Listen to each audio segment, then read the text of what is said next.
তাহলে দেখো আবার আমি রিপিট আরম্ভ করছি।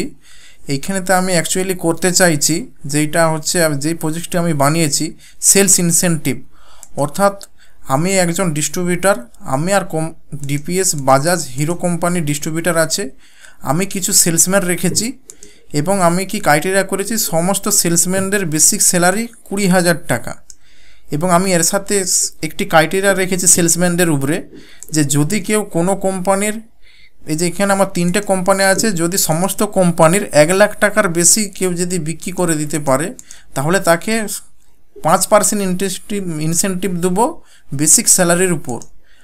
আরেকটা কি ক্রাইটেরিয়া রেখেছি, যদি কেউ টোটাল সেল যদি মনে করো এটা 1 লাখ করে পারলো নি, কিন্তু সে টোটাল সেল হয়তো কোনো কোম্পানির, হয়তো বাজাজ কোম্পানির একাই হয়তো 20 লাখ বিকে দিয়েছে, এগুলো কোনো বিকতে পারেনি, সেক্ষেত্রেও আমি তাকে 5% ইনসেন্টিভ দেবো।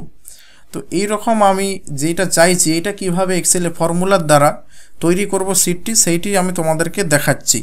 তাহলে আমি কি দেখাতে চাইছি বুঝতে পারলে তো? দেখো আরম্ভ করছি।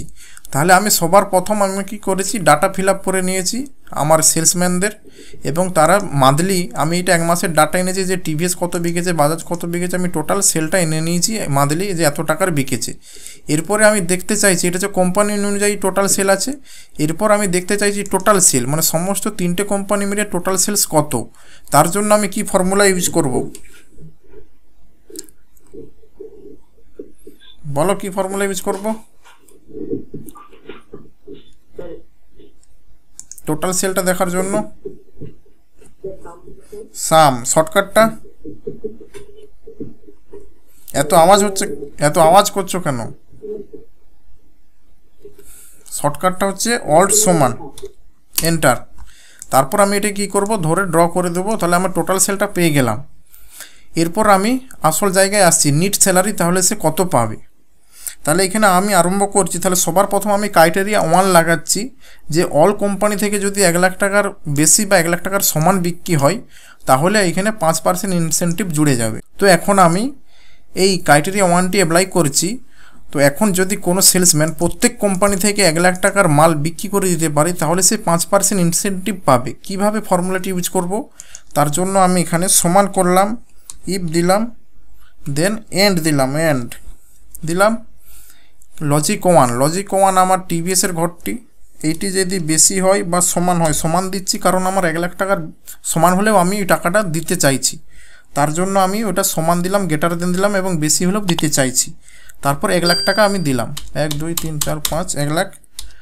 দেন আবার কি ক্রাইটেরিয়া লজিক 2 কি দিতে চাইছি, এই ঘরটাও যদি কেউ মানে এই বাজাজও যদি কেউ 1 লাখ টাকার বেশি বা সমান সেলস করে দিতে পারে 1 2 3 4 5, তাহলে তাকে ওই 5% পাবে। এবং ক্রাইটেরিয়া 3 কি আছে, কেউ যদি হিরো কোম্পানির বেশি সমান 1 লাখ 1 2 3 4 5 1 লাখ যদি করে দিতে পারে তাহলে সে ব্র্যাকেট সারা সে পেয়ে যাবে, কমা ডবল কোটেশন, সরি এখানে ডবল কোটেশন হবে না, ব্র্যাকেট আরম্ভ, বেসিক স্যালারির উপর, বেসিক স্যালারিতে ক্লিক, এটা তো পাবেই, প্লাস তার সাথে কি পাবে, প্লাস এইটার উপর ইনসেন্টিভ পাবে ইন্টু 5%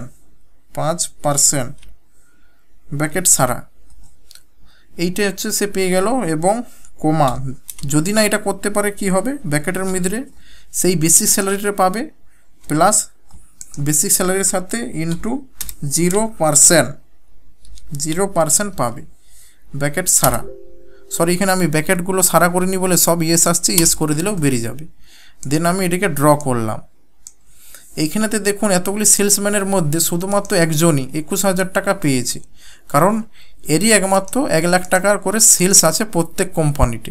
কিন্তু এইখানেতে দেখুন 81 লাখ টাকা সেলস করেছে রোহিত ঘোষ, কিন্তু এই কোম্পানিতে 1 লাখ টাকা সেল করতে পারেনি বলে এই ইনসেন্টিভটা পেল না। যদি 1 লাখ টাকা সেলস করে দেয়, আমি একটু ডাটাটা এডিট করে দিচ্ছি, 1,20,000 1 2 3 সেলস করে দিয়েছে, অটোমেটিক্যালি তার ইনসেন্টিভ চলে আসছে। এখন আমি এখানে ক্রাইটেরিয়া 2 লাগাতে চাইছি। ক্রাইটেরিয়া 2তে আমি কি বলেছি যে টোটাল সেল যদি 10 লাখ টাকার বেশি হয় তাহলে বা 10 লাখ টাকার সমান 5% ইনসেন্টিভ পাবে। এছাড়াও আমি আরও একটি ক্রাইটেরিয়া বাড়াচ্ছি, যদি এনি কোম্পানি যদি সে 1 লাখ টাকা করে দেয়, 1 লাখ টাকা করে দেয় 1 2 3 4 5, তাহলেও সে 5% ইনসেন্টিভটা পাবে।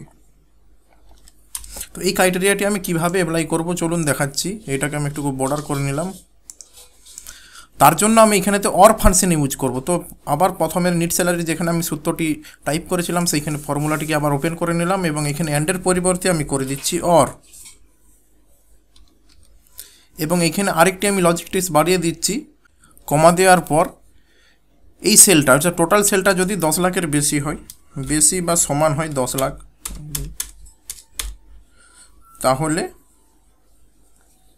তাহলে কি হবে যে আমি যে ক্রাইটেরিয়াটা লিখে রেখেছি যে এটার উপরে টোটাল স্যালারির উপরে 5% করে ইনসেন্টিভ পাবে, সেই ফর্মুলাটা আছে, শুধু আমি এখানটা এডিট করলাম, দেন আমি এন্টার মেরে দিলাম। এরপর আমি এই ফর্মুলাটিকে ড্র করে দিলাম। দেখুন অনেকের ইনসেন্টিভ বেড়ে গেছে, এখানে দেখুন 21,000 হয়ে গেছে, কারণ এর টোটাল সেল 10 লাখ আছে। এরও দেখুন এখানে 20,000, এনারও দেখুন এখানে 21,000 ইনসেন্টিভ চলে এসেছে, কারণ এর যে এই 3টি কোম্পানির মধ্যে যে কোনো একটি কোম্পানিতে 1 লাখের বেশি সেল আছে, এই দেখুন আছে, কিন্তু 10 লাখ না থাকলেও বেরাবে, কারণ এখন আমি যে ক্রাইটেরিয়াটা করেছি যে কোনো কোম্পানিতে 1 লাখ হলেও বেরাবে বা টোটাল সেল 10 লাখ হলেও বেরাবে। আশা করি আপনারা জিনিসটা বুঝতে পেরেছেন এবং ধরতে পেরেছেন। নেক্সট ভিডিও দেখার জন্য আমার স্ক্রিনে দেওয়া ভিডিওগুলি আপনারা দেখতে পারেন।